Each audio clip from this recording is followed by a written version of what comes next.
In 1791, the slaves of the plantations of Saint-Domingue rose in rebellion against their masters. Within a matter of weeks, more than 100,000 of them were under arms in a revolution that would ultimately, after more than a decade of fighting, result in the independence of Haiti. This represents the only successful slave revolution in all of human history. The only instance in which people who had labored as the property of other human beings managed to break their chains and seize their own independence.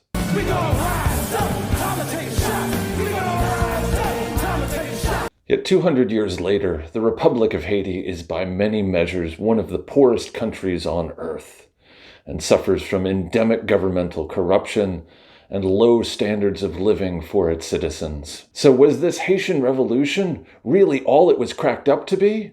Or was it simply BS? Let's discuss it. Hey, what's up? I'm Dr. Doug Campbell, and the Haitian Revolution was one of the three great influential revolutions of the late 1700s. The others being, of course, the American Revolution of 1776 and the French Revolution of 1789. This one was different and probably the most radical of all of them. What we need to do first is sketch out, what was the system like in the colony of Saint-Domingue before the revolution that necessitated this uprising? How did it go, and then what were the consequences? The French seized control of the western half of Hispaniola in 1659. That was what would become this colony of Saint-Domingue. By the 1700s, it was the single most profitable and valuable piece of real estate in the entire planet Earth. Its major agricultural commodities were indigo, coffee, and above all, sugarcane. These commodities, of course, were not produced by the French themselves, but obviously necessitated the use of slave labor. The social system of Saint-Domingue before the revolution consisted of several groups. At the top of the social pyramid were les Blancs, the whites, the French settlers and colonists. There were about 30,000 or so of those guys, and they weren't entirely equal socially. You could divide them up into les Grands Blancs, the wealthy, prominent French colonists who owned large plantations in the countryside, men of property and status and influence. There were also les Petits Blancs, the little whites, if you will, who were French settlers of much more modest means, who labored in the various cities, who might have owned smaller farms in the countryside. But all of those guys at least enjoyed a certain status. Below them were another 30,000 or so of people we might term gens de couleur, people of color. These were the free descendants of African slaves, or people who had managed to buy their own freedom. Sometimes in the older historical literature, this group were described as mulattoes, which is to say the offspring of white French and African slaves. Certainly some of them were biracial. That did not describe all of them by any means, though. The one thing to keep in mind about this group is that they were not slaves and could own property. Some of them actually were relatively well off. Some of these free people of color themselves owned plantations and themselves owned African slaves. A lot of these people of color saw absolutely no contradiction or issue with owning people of their own race and using that slave labor to their own economic benefit. Mostly what they were concerned about is not the status of people of African descent in Saint-Domingue generally, but their own personal status, that they were not treated as equal. They did not have quite the same level of representation in terms of the colony. They didn't have the same civic rights as whites, so they wanted their status recognized. They felt like they contributed a lot to the colony. They served in the colonial militia. They helped defend it against foreign threats. They contributed to its broader economy, and they wanted recognition of that status. And finally, the overwhelming majority of this society consisted of a good 500,000 slaves of African descent, who were not free, who were other people's chattel property and were forced to labor under usually appalling conditions. As a result of this, there was very high mortality. And indeed, I mean, a lot of owners found it just as economical to work the slaves that they owned more or less to death with the thought that they could buy new ones. So overall slave mortality was something along the lines of 5% per year. This was a population that didn't really reproduce itself. What children slaves did have experienced a good 50% chance of dying before they reached adulthood. So they had to constantly have their numbers refreshed by new purchases of slaves from Western and Southwestern Africa. A good 40% at any given year of the slave population of Saint-Domingue had been born in Africa. You can certainly see why these guys might have had an incentive to rise up against this system.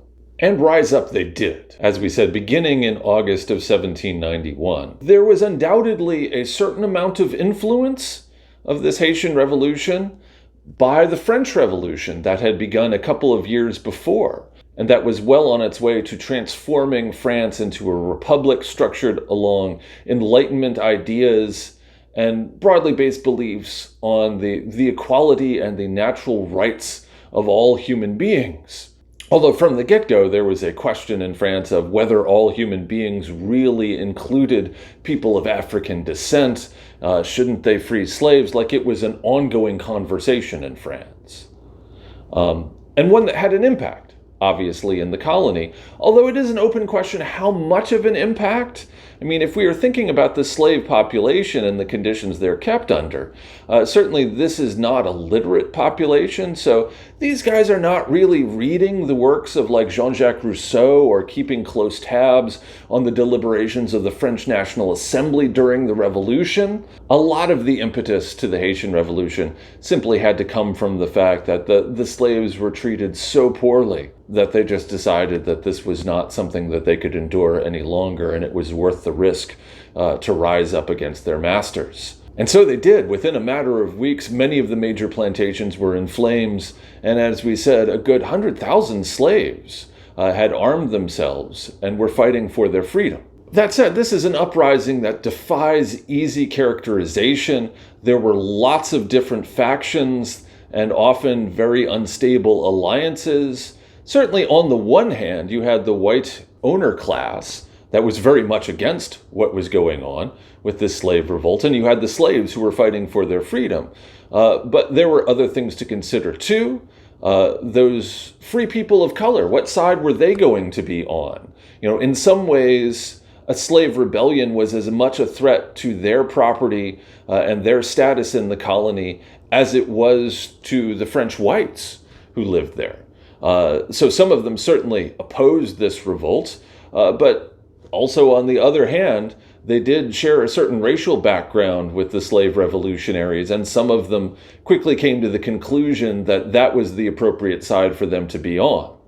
Also complicating matters, what was the position of France itself? As we said, like the French Revolution had sort of an ambiguous stance towards slavery at first. You know, on the one hand, it contradicted Enlightenment principles. On the other, though, obviously it was one of the linchpins of French economic prosperity. Also, to add to the mix, you have other interested parties in the Caribbean. The English and the Spanish are pretty close by, and they don't really want to see a slave revolution successful in their backyard either. While the slave revolutionaries were not able to score any one immediate decisive victory, the movement gathered strength. This was recognized by an official abolition of slavery in Saint-Domingue in 1794. Also the rise of several prominent leaders, most importantly, a guy named Toussaint l'Ouverture, a fellow who was himself a former slave, but one who had been comparatively well educated and very quickly distinguished himself as a general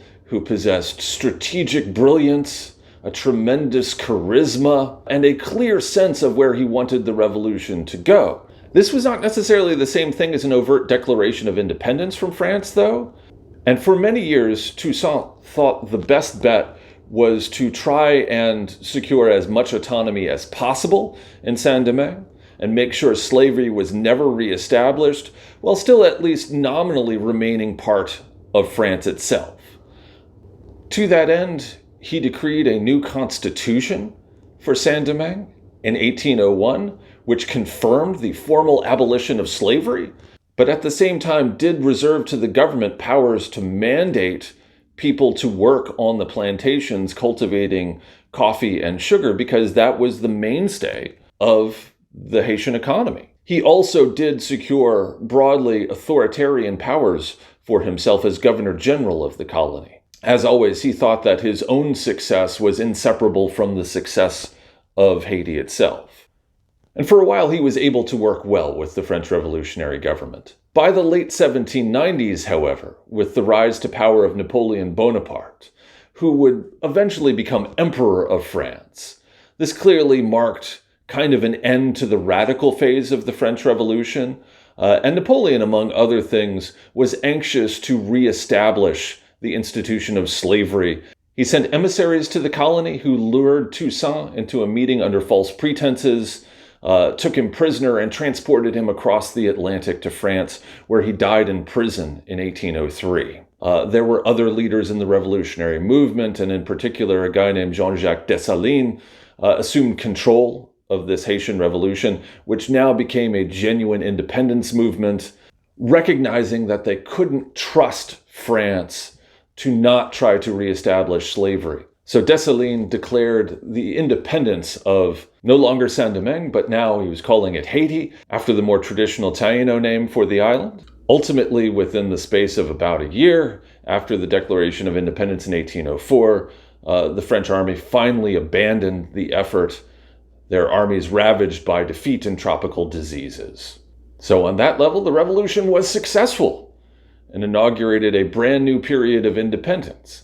As we said, in the long term, though, this did not necessarily lead to more prosperity for the inhabitants of Haiti.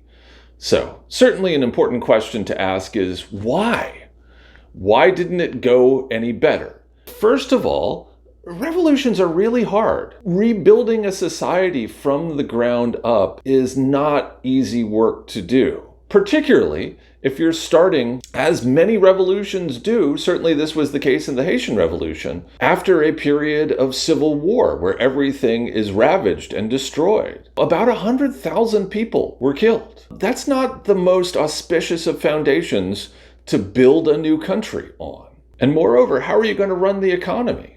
Really, the only model that they had was the production of agricultural commodities through the use of backbreaking labor on plantations. And the new government tried to get the people of Haiti to return, not to slavery, but to plantation labor, albeit under more humane conditions. Still though, you think about that. If you're a former slave, how happy are you going to be to go back to that sort of work? And indeed, most Haitians vastly preferred the notion of being small-scale subsistence farmers, getting their own plots of land and just cultivating food for themselves and their families to live on, which on an individual basis obviously was a much better life, but it's not the kind of thing that can generate the sort of revenue to jumpstart an economy that is in tatters, as the Haitian economy was. Also, too, this is not happening in a vacuum.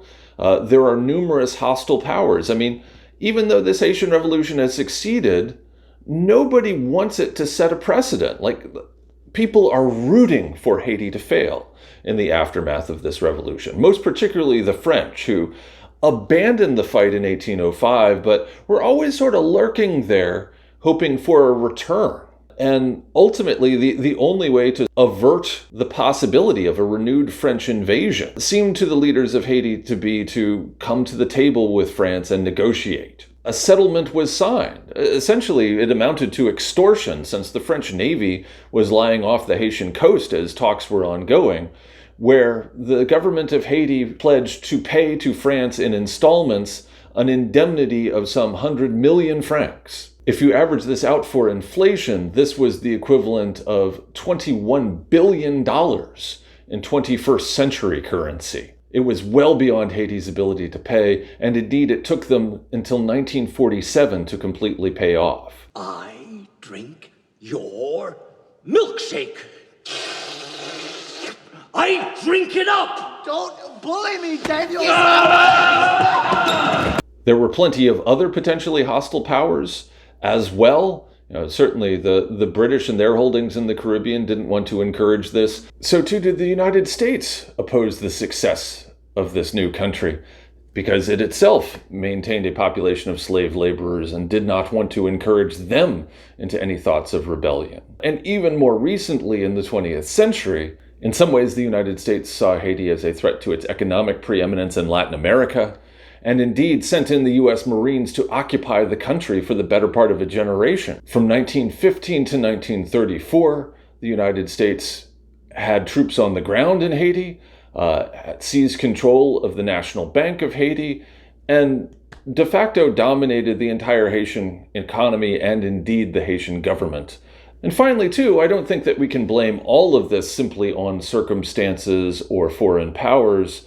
One does have to deal with the issue of corruption and poor leadership on the part of Haitians, that they had their role to play in all of this. Whether one wanted to talk about a figure like Dessalines, who declared himself emperor immediately after the declaration of Haitian independence, and was assassinated a few years later, or one of his successors, another General Henri Christophe, who proclaimed himself king. That sort of power grab with an eye towards using Haiti to enrich prominent Haitian individuals. That was a problem in the 19th century. It was a problem in the 20th century, too, if one wants to consider the dynasty of Francois and his son Jean-Claude Duvalier and their gruesome authoritarian and kleptocratic regimes in Haiti. There has been a whole legacy of corruption and bad government that has likewise been a plague on the Haitian people. So, some recommended reading. One of the classics of historical literature of the Haitian Revolution is a book by the Trinidadian scholar C.L.R. James entitled The Black Jacobins, Toussaint Louverture and the Saint-Domingue Revolution, published in 1938. It kind of comes at this from a mildly Marxist perspective, and it attempts to link what Toussaint Louverture and the Haitian Revolution were trying to accomplish to the Enlightenment-style ideals of the Jacobins and the more radical wings of the French Revolution. If nothing else, it's grippingly written. Like, James is a great stylist and does a great job of kind of capturing the drama of the situation and portraying the impact of Toussaint Louverture on the revolution. For something a little bit more recent, Laurent DuBois, on the Haitian Revolution itself, his book Avengers of the New World details the Haitian Revolution itself and Toussaint Louverture's role in that. And then he does have a sequel of sorts that takes the story of Haiti right up to the present day and deals with some of the difficulties with foreign governments, with corruption within the Haitian system. That one is entitled The Aftershocks of History. If we're trying to sum this all up in some sort of a verdict, revolutions are hard. On one level, obviously, the history of Haiti since the revolution has not been everything that those who did the fighting would have hoped for. Certainly, contemporary Haiti has a host of problems, just the level of poverty, corruption, and exploitation that the people of Haiti have to deal with on a daily basis is a great tragedy. On the other hand, though, as with all revolutions, virtually none of them really do entirely achieve their goals. But that's a short-term thing if we're talking about the long term. That, I think that you have to say, was not BS at all, that this is certainly one of the great revolutions in world history and a demonstration that the people, not merely the elites, but the people themselves, in a situation of almost total exploitation, could rise up and take matters into their own hands, is enormously inspiring. And all things considered, as many problems as 21st century Haiti has, the people of Haiti are still way better off than the slaves of Saint-Domingue. So on that level, at least, certainly the Haitian Revolution stands as a positive achievement. Hope that helps. As always, make sure to check your sources and evidence. See you later.